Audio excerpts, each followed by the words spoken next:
This is an introduction video for candidates who are thinking about choosing Gcse Pe as one of their option subject.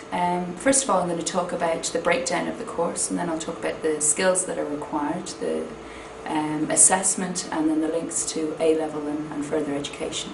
So the skills that are required to be a good PE candidate are twofold really. First of all, they need to be competent practical pupils that have enjoyed taking part in PE at Key Stage 3.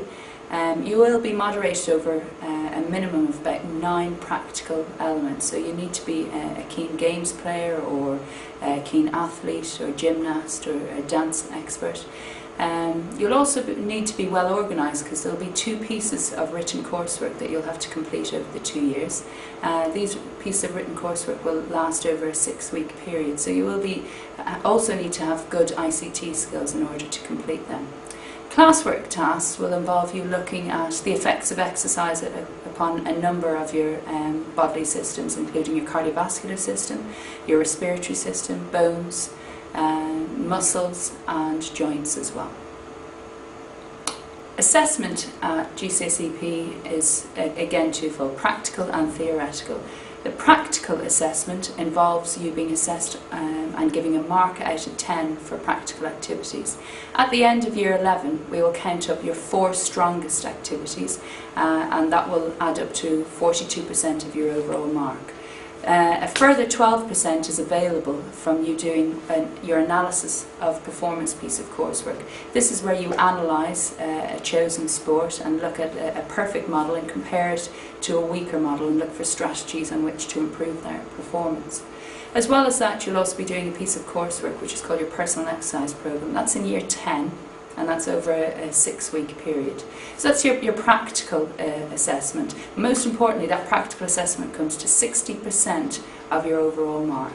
Your theory assessment involves a 1 hour and 3/4 paper at the end of year 11. As I've said, this covers a range of topics, predominantly around the effects of exercise and systems, but also looking at other areas such as diet, such as injuries in sport, and the effects that performance-enhancing drugs have on an athlete. In GCSE Year 10 you have 3 lessons of PE, 2 practical and 1 theory. In practical there are many different sports ranging from badminton to football.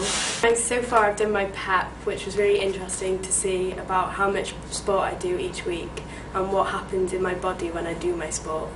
And now I'm more prepared in PE lessons and I know what's happening in my body and how to prepare for it. PEP stands for Personalised Exercise Programme. In my personal exercise programme I learn about how I can train better. So far in PE we've done about diet, skill-related fitnesses, health-related fitnesses and components of fitness. Gcse Pe links into 6 form opportunities at areas through the OCR National Certificate and Diploma courses that are offered in year 12 and 13.